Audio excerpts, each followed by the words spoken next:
I want to ask you a question, and please be honest with me. How well do you and your partner communicate? How well do you and your partner communicate? Are you able to talk openly about your feelings, your concerns, your dreams, or does every conversation seem to turn into an argument? The truth is that communication can either build your relationship or tear it down. And for so many couples, it's this root cause of misunderstandings, frustrations, and even conflict. But here is the good news. Healthy communication can be learned. And it's one of the most important keys to a thriving, Christ-centered marriage. Today we are looking deep into this, into the power of communication and how mastering your communication styles can transform your relationship, whether you're single, dating, engaged, or even recently married. By the end of this video, you'll know how to communicate effectively, handle conflict with grace, and build emotional intimacy through open, honest conversations. Let us start with our Bible verse in Proverbs chapter 18, verse 21, which says, "The tongue has the power of life and death." Proverbs 18:21, "The tongue has the power of life and death." Wow. Think about that for a moment. Your words, your communication can either bring life or death to your relationship.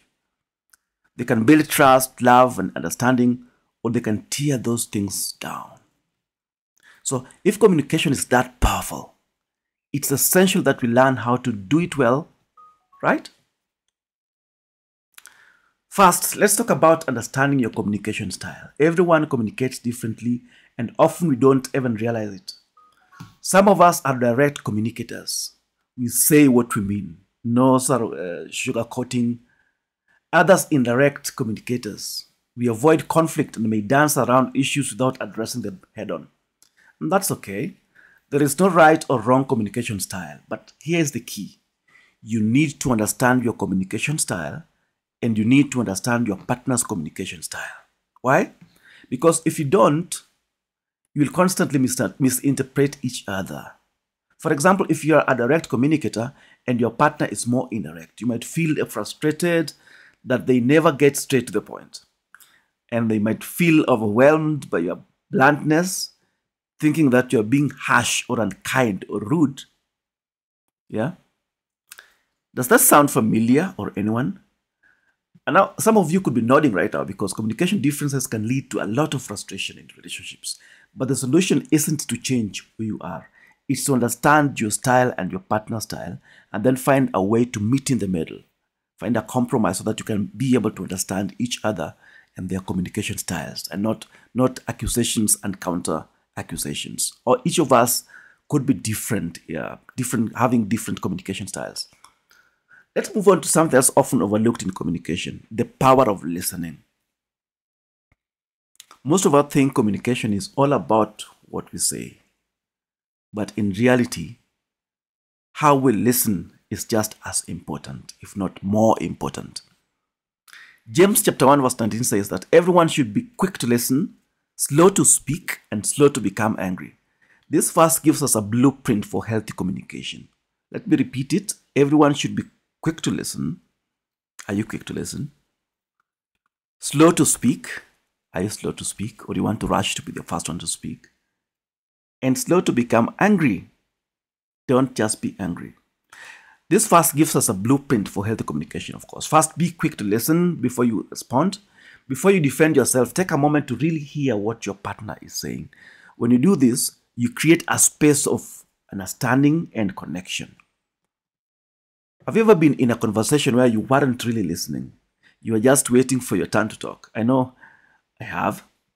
And let me tell you, that kind of communication doesn't lead to a solution or a resolution.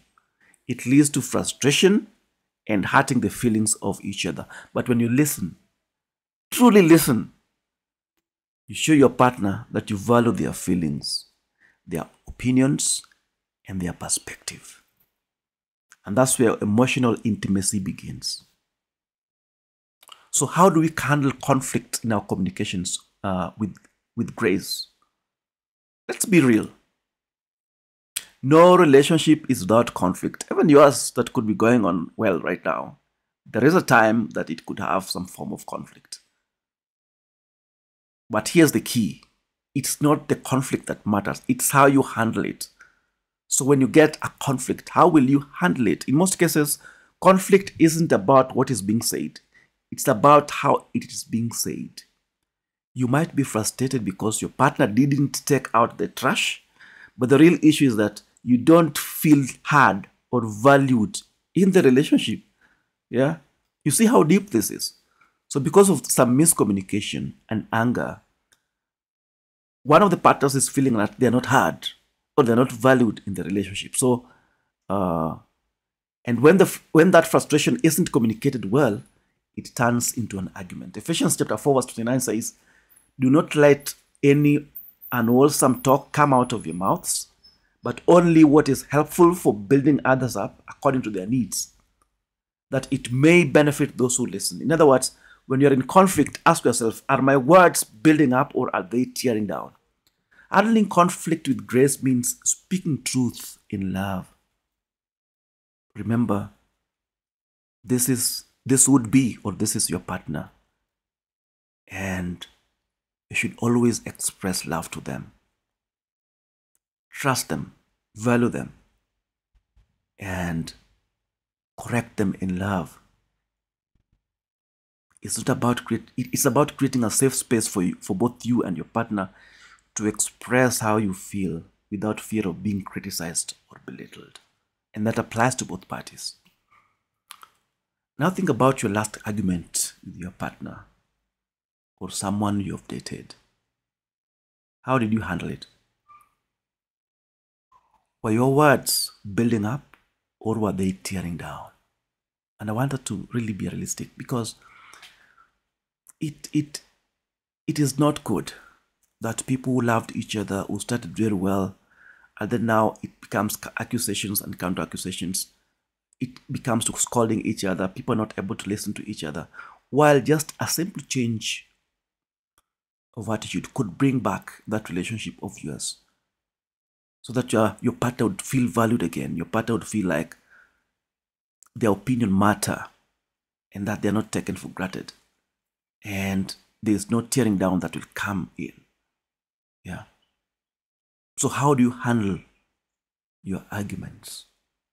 Do you listen to the other partner, or do you have assumptions? And sometimes these assumptions can lead to long, almost a lifelong argument process. I have seen it, and it's a very unfortunate situation. It happens in many families. There's no need for that. This is the person whom you love, probably you wedded. If you're planning to wed this person, this is the person you will wed. And you should stay peacefully. You should stay peacefully and love each other, and stay connected. So we can build emotional intimacy through communication. Communication isn't just about avoiding conflict. No, all this is not about avoiding conflicts, but it's all about building emotional intimacy, where you're able to communicate openly and honestly. You create a deeper connection with your partner. And that's what we all want, right? We want to feel close. We want to feel understood. We want to feel connected with our partner. But here's the thing. Emotional intimacy does not happen overnight. It takes time, trust, and vulnerability. You have to be willing to open up about your feelings even when it's uncomfortable. You have to create space where your partner feels safe to do the same. If they're not safe with you, then where are they safe? So this is one of the reasons probably when infidelity comes in. Somebody feels like there's somebody else that they can talk to openly. There's somebody else that they can trust. There's somebody else that they can speak to openly. So if you don't give it to your partner, probably they would strive to get it somebody else, subconsciously or consciously. You have to be open about your feelings, even when it's uncomfortable. You have to create space where your partner feels safe to do the same. Proverbs chapter 15 verse 1 says, "A gentle answer turns away wrath, but a harsh word stirs up anger." So when you notice your partner is angry, a gentle answer could be the solution so that you come to a conclusion. When you communicate with gentleness and patience, even in tough conversations, you build trust. And trust is the foundation of emotional intimacy. I'm also, as I keep studying about these things, as I keep learning these things, I also learn. I've also done mistakes. We also have these particular confrontations as well. So I cannot say that I'm perfect in this. I want us to grow together. I want us to enjoy our companionships. This is your wife. This will be your wife. This is your partner. And as Christians, our intention is to have a lifelong partnership, not in contract, but we want to have a lifelong commitment. So that is it. So we have to learn to keep each other company so that they don't run to find comfort in somebody else's hands.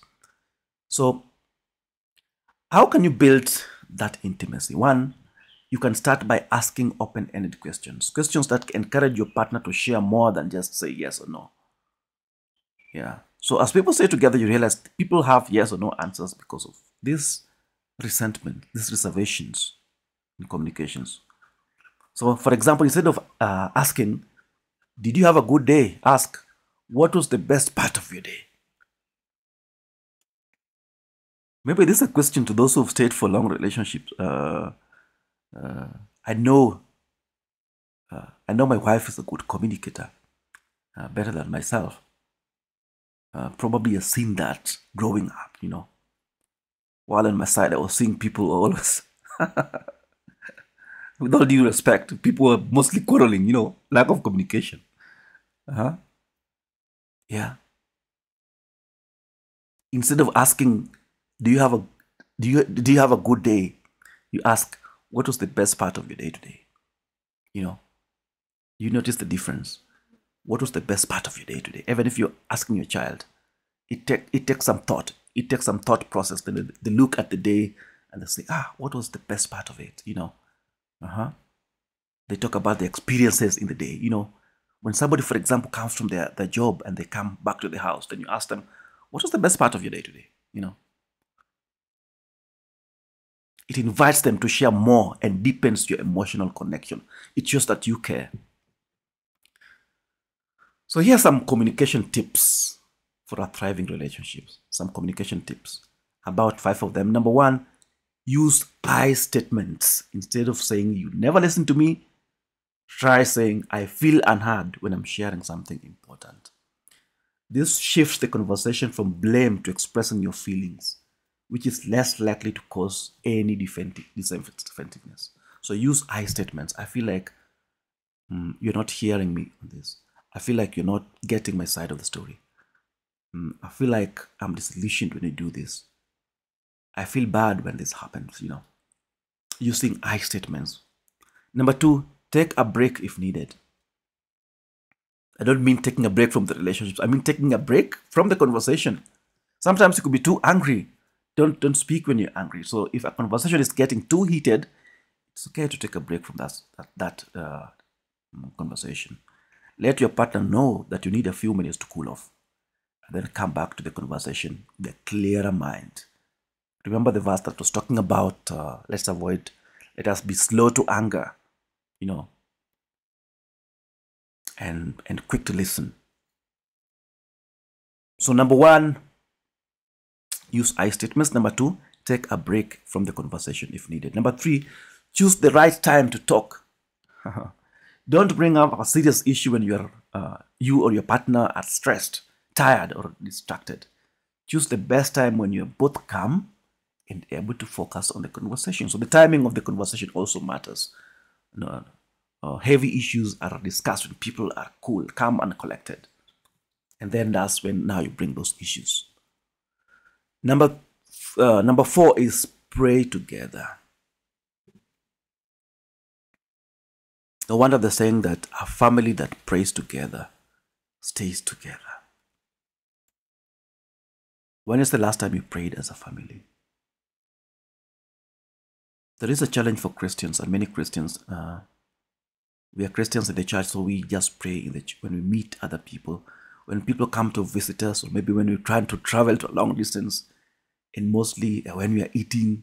And when the worst comes to the worst, we don't even pray when we are eating. That is the worst prayer life it has come to, when you cannot even pray when eating. That means you've neglected prayer. If you cannot pray while eating, despite the fact that you could say that I am praying personal prayer, I whisper to God, it is important to also pray together. Don't wait to go to church to pray, or don't wait to be alone somewhere, or don't wait to get problem. You get too broke, now you have no alternative. That's when you go, you remember God, and become so prayerful when you have a problem. And when people visit you in your house, for example, it's normal to pray for them, and people look at you as prayerful people. While when you're alone, you never study the Bible, you never pray together. It is important as Christians to pray together. Prayer changes things, and the more you pray, the more you grow closer to God, both of you, and the more strengthened your union will be. So practice active listening is number 5. This means not just hearing what your partner is saying, but showing them that you understand. So start practicing this today. You can go through the video, revise it to see what we are talking about. This means not just hearing what your partner is saying, but showing them that you understand. Repeat back what you had to make sure you are on the same page, and validate their feelings, even if you don't agree with them. So you're saying, okay, what are you saying? You're saying like this, then you repeat that. Oh, then it tells them that you're listening to them. And many of our sessions, we just want to listen to you. These days people are so busy. They don't have time to talk to you. You call them, they're busy at work. When they leave work, they go there somewhere else. They're busy with their children. They're busy with another work. And there's no time for our conversations with the people closest to us. And if you feel like that, we can always be there for you in our coaching sessions, so that we have time to speak. We have time to listen to you. You can be your trusted partner in these conversations involving relationships and marriage. And if you want somebody to talk to share these issues, although it's not free, but a reasonable cost, you could get somebody to share your thoughts with, especially as you prepare to get married. I want to conclude this video now. So here's what I want you to take away from today, that communication is the key to a thriving relationship. Whether you're single, dating, engaged, or married, the way you communicate with your partner can either build up your relationship or tear it down. But the good news is that you can learn to communicate in a way that brings life to your relationship. It starts with understanding your communication styles, listening well, handling conflict with grace, and building emotional intimacy through open and honest conversations. If today's message spoke to you or woke you up, and you want to learn more about how to strengthen your communication and build a Christ-centered relationship, I invite you to get a copy of Ready for Marriage. It's packed with biblical wisdom and practical tips to help you communicate in ways that will honor God and build lasting love. Remember, healthy communication doesn't happen by accident. It takes intention, practice, and God's guidance. So let's commit to communicating with love, grace, and patience, and watch how it transforms your relationship, even if it was in the verge of collapse. Thank you for joining me today. I'm excited to see you, how God uses these tools to strengthen your relationship and your future marriage. I want you to be happy. I want you to have a good relationship. Don't lose hope with your partner. Try communicating again in the right way, and God bless you.